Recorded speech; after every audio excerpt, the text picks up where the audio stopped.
Okay, brings us to unfinished business. And last week we had a public hearing on this district-wide emergency response plan. Today we are expected to vote on it, right? So can I have a motion to approve the district-wide emergency response plan and building level emergency response plan effective July 1st, 2016? So moved. And a second? Second.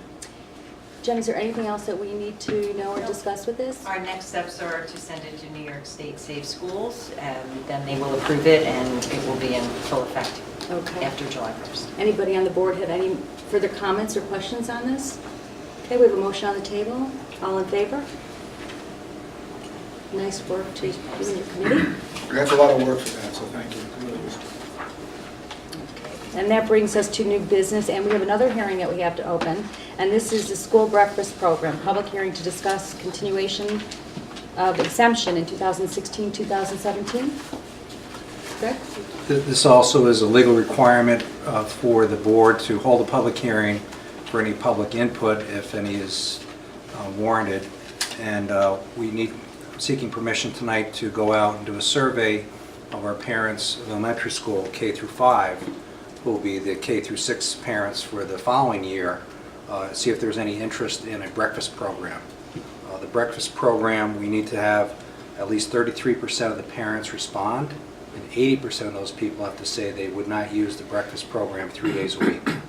If that's the case, then we will file for an exemption from having a breakfast program in our 2 schools with the State Education Department, Nutrition Division. Do you ever have an issue getting enough people to respond? Every year. What do we do in that case? I go to Bill, who has a magic gift of soliciting input, getting input back, and he'll send out a blast. He did last year. We try to make it easier. The last couple of years we did a monkey or survey monkey, and it made it a lot easier for people, but then in year 2 they were used to it, so they didn't fill it out. Bill sent out a blast, asked for everyone to respond, and within 2 days we had enough responses to make it a valid survey. So we're doing Survey Monkey again? Survey Monkey again. It makes it a lot easier for everyone to tabulate it. It makes it very easy. Move to authorize the survey. Second? Second. Thank you. Sounds good. I guess all in favor, since we have a move? Yep. All right, so then, so it's in your hands, Right, right? and then I report back to you Okay. once it's completed what the results are. Okay, and the purpose of this hearing too is if anybody in the public has any comments. If anyone has to make questions or on needs this. more Okay. information. Any comments or questions? Okay, all right, then that's officially closing that hearing. Thank you very much. You're welcome. Okay, and that, well, up to staff reports. Yep. Dr. Donahue. My report would just be a reflection on what we saw earlier tonight. The 40 students who were so successful in the science research program, the 40 seniors who are graduating in the program, represent a special honor, a special achievement for our school district. And I guess what I would like to do is point out the connection between that and the budget vote. We get a lot of questions about the budget vote. They typically focus on, how much are you spending, what are the tax rates going to be, but we're rarely asked the most important question, which is, what does it buy? What do our taxes buy? And the science research program, I think, is a great example of what they buy, that we're able to provide a program that's so specialized but meets the need of so many students. We're not talking about a special program here for 6 gifted kids. We're talking about 40 students. That's 2 full classrooms full of students, and that's only in senior year. This is a 3-year program. So we're talking about well over 100 students who have this rare opportunity. And it's the budget that makes that possible. It's the budget that made it possible for 53% of our seniors to win admission to Tier 1 colleges last year. That's a phenomenal number. That means our truly average student got into one of the most competitive colleges in the country. Our truly average student is not truly average, right. I should say maybe our true average in the sense of the true 50th percentile student. But those kind of numbers are remarkable. And that's what the budget buys, and our goal is that the kids who are in Wampus and Coman Hill now will have those same kind of opportunities when they get to be seniors. And I think the board's work on this budget ensures that for another year if the community votes for it. Thank you. Great, thank you. Greg, did you have a report? Just a brief report. This year, when everyone comes to vote, you'll see it's a different procedure. There will be optical scan machines like you've seen with the town. I'm not a fan either, but the law changed as of December 31st, 2015. We were not allowed to use lever machines anymore. I miss them already, but we're going through quite a process through Westchester County to secure our machines, to use the right people that are certified to run the machines. One complexity I want everyone to be aware of is that it's a fill in the blank, like we require our kids to do, fill in the bubble with approved pens. We have the approved pens. Today the ballot was approved. We received a proof. What's odd about it, you vote on both sides of it. So one side is the proposition, the other side is the board candidates. So we have to make sure it's that going to people be a know. little bit of a trick. It's too bad they can't all be together. Absentee ballots haven't changed. The same procedures are in place. If someone has a valid reason for not being available on that date, they can go on our website or stop by the office and pick up an application, and they'll receive a ballot in the mail with the proper instructions to fill it out, put it in an envelope, sign it, return it. I have it in my hands by 5 o'clock on the 17th of May. Greg, do you know, I know if you put in too many bubbles, it'll kick it back out to you. It'll reject the ballot, and you have an opportunity to correct the ballot and submit another one. If you fail to vote for, say, the trustees or the proposition, you don't see both sides of the ballot, will it notify you in any way? No, it'll accept if there's a valid mark on the ballot either side. It's a vote, and you may have chosen not to vote for the budget. Well, but you may have chosen not to vote for a You candidate. should at least say, there are items that you have not voted for, you've left open, is that your intention? Yes. You were not allowed to look at the ballots. No, I know, but this is for something for the people who are submitting this to the machine. We'll be reminding everybody with a sample ballot there, reminding people to look Two at both sides. sides. Yeah. Will it count it up fast at the end? Do you Not know fast how- enough for Ira, we know that already. But Got that right. he's already chomping at the bit for this one.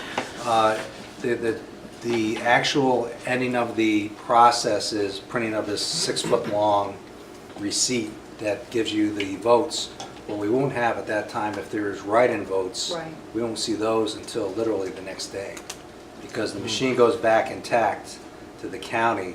Then the next morning, I go down to the county to retrieve the ballots, which the keys are used to unlock those, and I can get the So we'll paper have- ballots back. We'll have an unofficial vote. Right.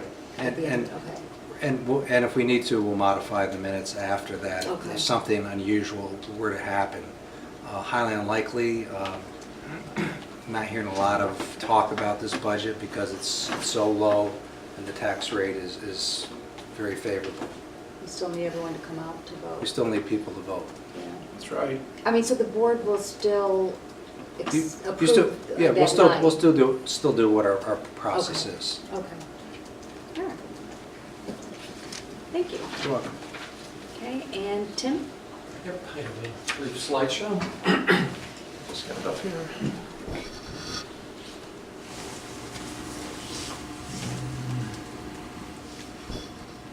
Give a brief overview of the curriculum development process or review process. I know I've been talking to you about an upcoming math study, and I've talked to you about other curriculum projects over the years. Because we're at a time in New York State where there's so much change and so many new standards, what I realized I haven't talked to you about in the past is how we actually go through a process for curriculum review. I also want to point out a few items about it. But to do that, I want to back up a little bit and give sort of an overview of sort of the standards in New York. And this will be brief, although there's a lot of content to it. We started a curriculum mapping initiative in 2000. That was to get all of our courses written so it's articulated, and that would help us in making sure that we're all following, holding ourselves accountable to the curriculum.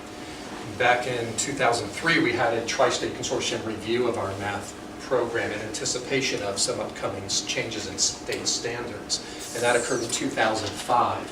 New York State wrote new standards in both math and ELA in 2005, and that was anticipation of the federal No Child Left Behind requirement to start testing annually in grades 3 through 8 in both mathematics and ELA. So we had done some preparation in advance, knowing the standards came out. We did some studies to prepare for that.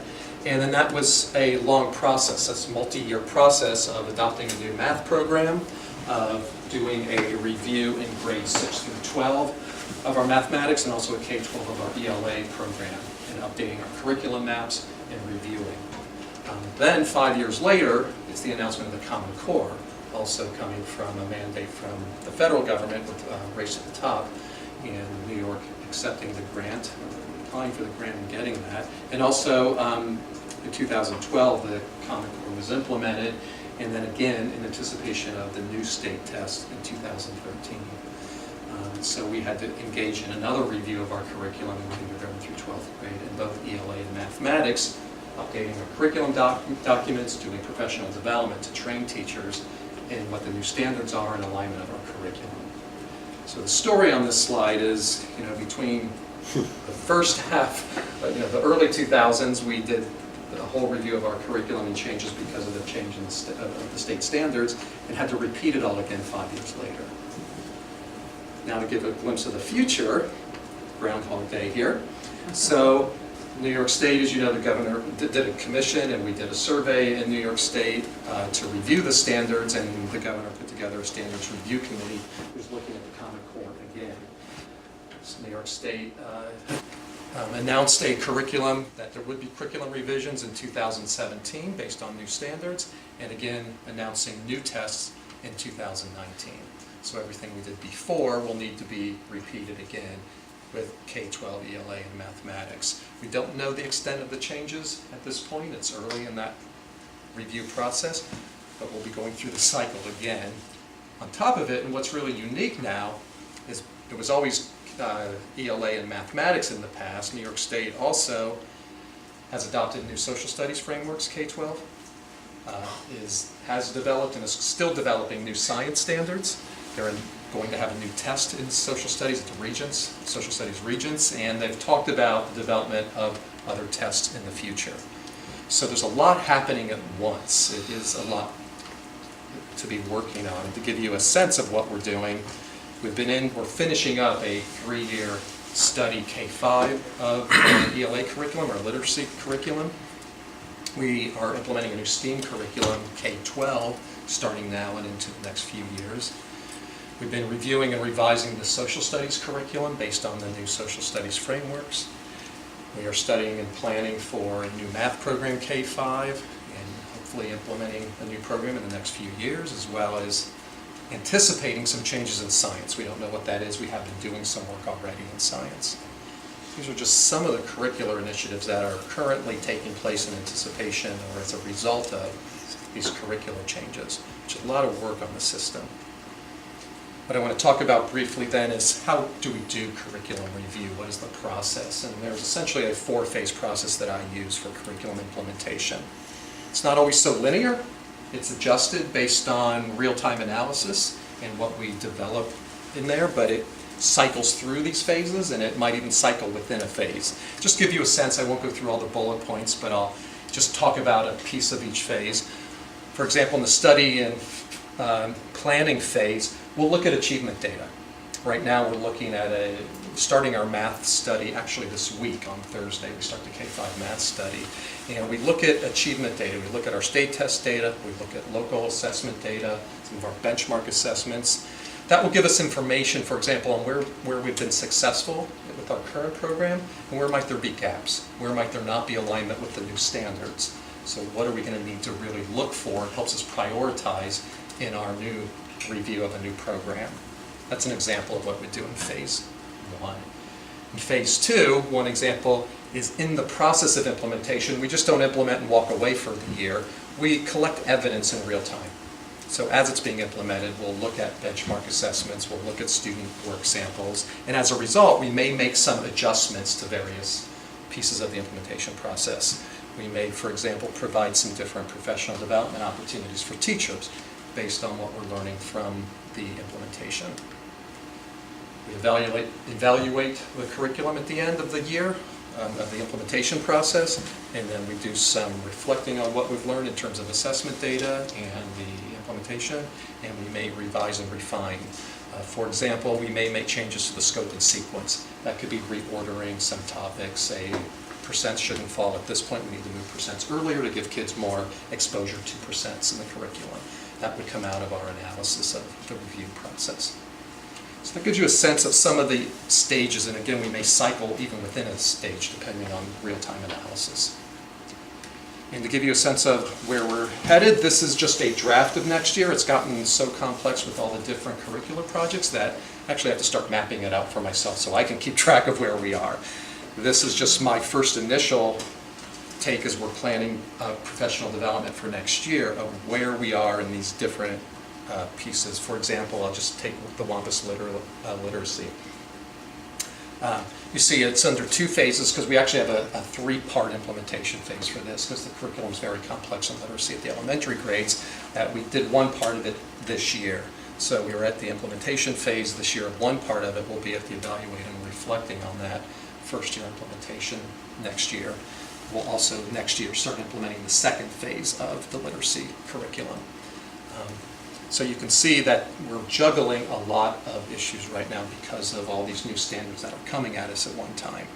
Fortunately, we're in a good position because we have a strong administrative team that oversees a lot of this. The principals and department chairs work really closely with professional development, and I work hard to provide resources and find resources for our administrators and for our teachers.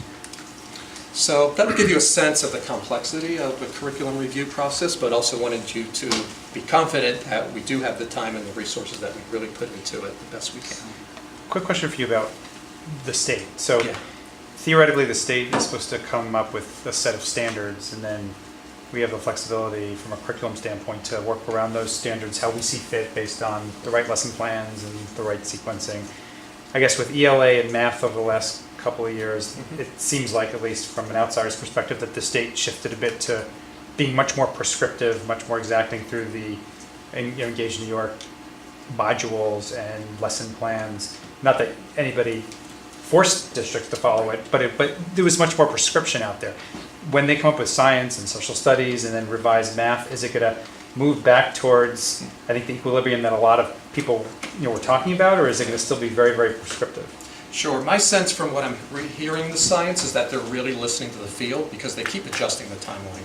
They put out the timeline last year. We were supposed to have standards by January of 2016, and that got pushed back. So I get updates all the time on the timeline. What they're going to do is make sure that they know any curriculum materials that they put out there are optional curriculum materials, they're guides. So the modules were meant to just be an example of curriculum materials. States did not have, or districts did not have to adopt those modules. Some did and followed it prescriptively, believing that that would improve their test results because that would be one of the tests. Right. But there were two different entities really designing each, different company designing tests that wrote the curriculum. I think the state is trying to provide more resources and training for teachers, and that seems to be what they're doing with science, is they're providing more opportunities for training people on what the standards may look like and how you may enact or implement those standards. It's a local decision on what to do the curriculum itself. Tim, the last slide you had up there looked to me that there was a bit of a phase-in of some of this stuff. Yes. You'll remember part of the disaster of the Common Core is that it was just 1 year. 1 year and everybody had to switch, whether you were, it's easy to switch if you're in kindergarten or first grade or second grade. It's a lot harder to switch if you're in 7th or 8th grade. So you're a 7th grade student going into 8th grade and suddenly you were expected to have K through 7 of training that you did. Right. And so that was and difficult. New York just didn't seem to foresee that.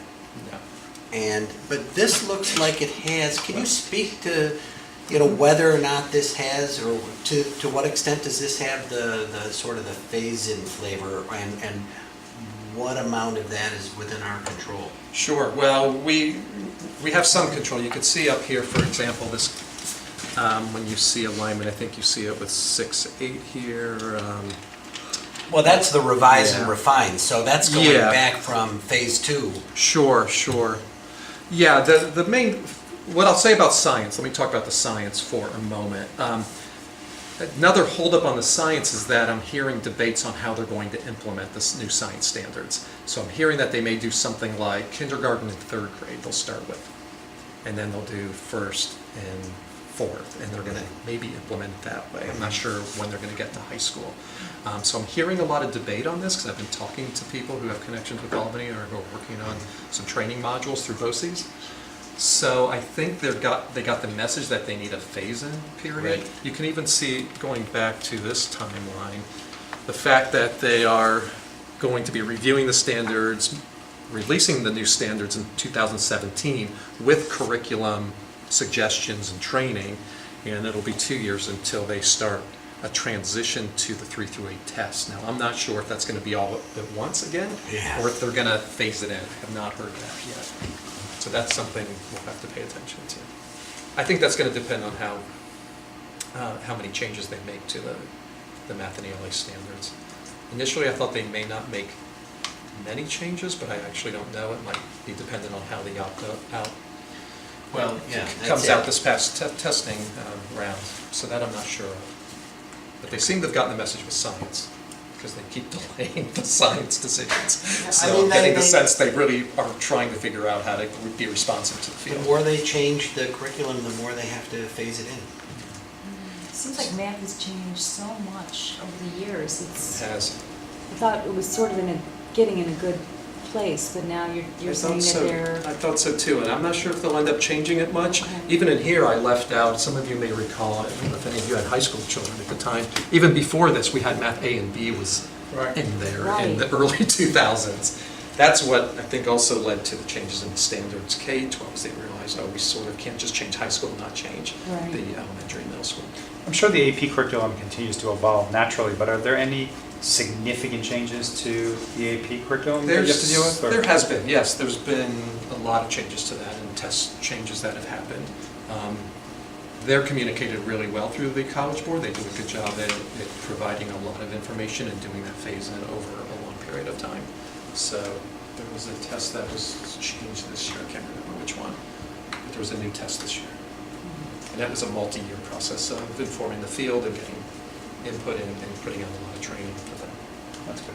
So there is, if I could give the hockey analogy, it's, not skate to where the puck is, skate to where the puck's going, right? So the STEAM initiative on K to 12, we're somewhat anticipating, potentially where science is going by taking that initiative. I mean, I think that's one of the things I feel good about, is we've made some of those initiatives. If the puck doesn't go there, I guess, that's okay, but I mean, I think from a planning perspective, that appears to be what we're doing. Sure. Keep your head up. With STEAM as well, we took 3 years to think about STEAM, Yes. to pilot some things and grow it naturally. And now we just got comfortable in a place where we can actually map out a K-12 curriculum and bring tools and make people excited. That seemed like a very organic process.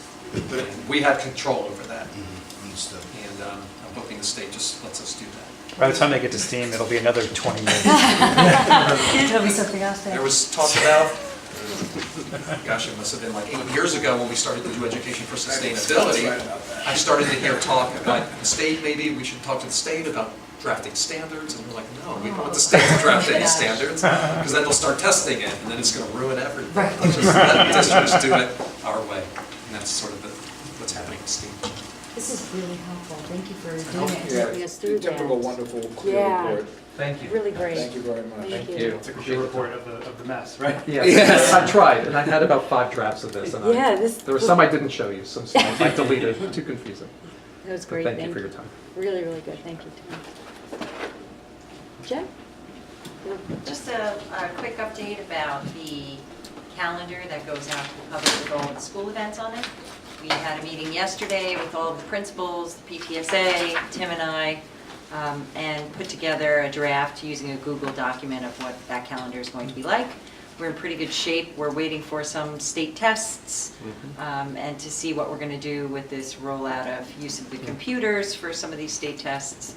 That being the only thing that holds us up, we anticipate having that calendar out. So that calendar is the detail calendar, detail not, you know, calendar the for each holidays are building. already approved, so the general calendar's been approved, but this is just putting in the meat, right? Exactly. Okay. And so thanks also for your input yesterday. I gave you was the right emailing info. you back and forth, yes. You did. Okay. It's good. Thank you. Consistent with last year's. Okay, good. Okay. Thank you very much. And that brings us to board reports. Does anybody have a committee or board report? I can report that at last week's West Putt board meeting, we passed the budget, and at the upcoming business meeting, there'll be a vote of the new members to the board. And I don't know what the status is on subscriptions to that, whether it's all full up, but It's getting closer. I think there's only a few slots left. That's it. Thank you. Anybody else? Town liaison met last week. Any other committee reports? Okay. Any topics for future agendas, requests for information? I have one that's, I'm going to tie into communications to the board then if there are no other ones. Communications to the board, I received a letter from the commander of the North Castle Post of the American Legion. You all received that copy of that letter, correct? Mm-hmm. Okay, so what I'm going to ask, tying it back to request for information, in order for us to be able to have a productive and effective conversation on this issue, this has to do with veterans' tax breaks, I would ask, could you gather information for us so we can have all the facts, all the information, so that we can have a productive conversation at an upcoming board meeting? Yeah. Do we want to have a productive conversation about it at an upcoming board meeting?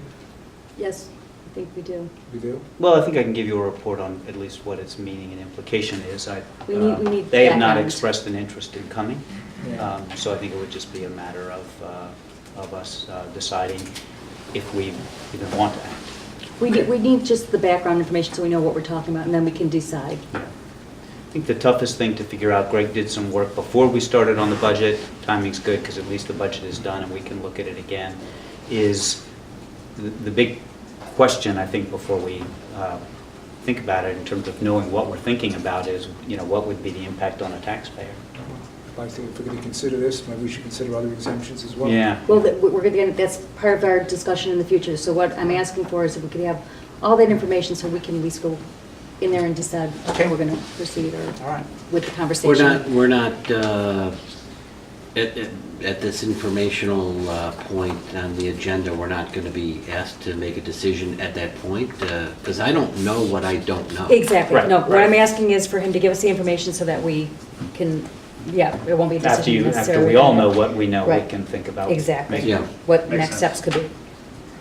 So, okay, is everyone all right with that? Mhm. Okay, and that, I don't know any of other communications, anybody else have any other communications to the board? Okay, with that, I already mentioned that we went in executive session beforehand, I mentioned Well, which I guess I'd items. say I had a verbal communication from a community member who said that he was very interested in giving me his suggestions on how to better the school district, but I have not heard anything further from him. He said this to me every year now for 6 years, and I'm not going to hear anything, but it is a communication with a community member, so I thought I Okay. would give it to him. Thank you very much, we'd love to hear it. Can I have a motion to adjourn? So moved. Okay, I guess there was a second one in there then too, right? Yes. All in favor? Good night, thank you for watching.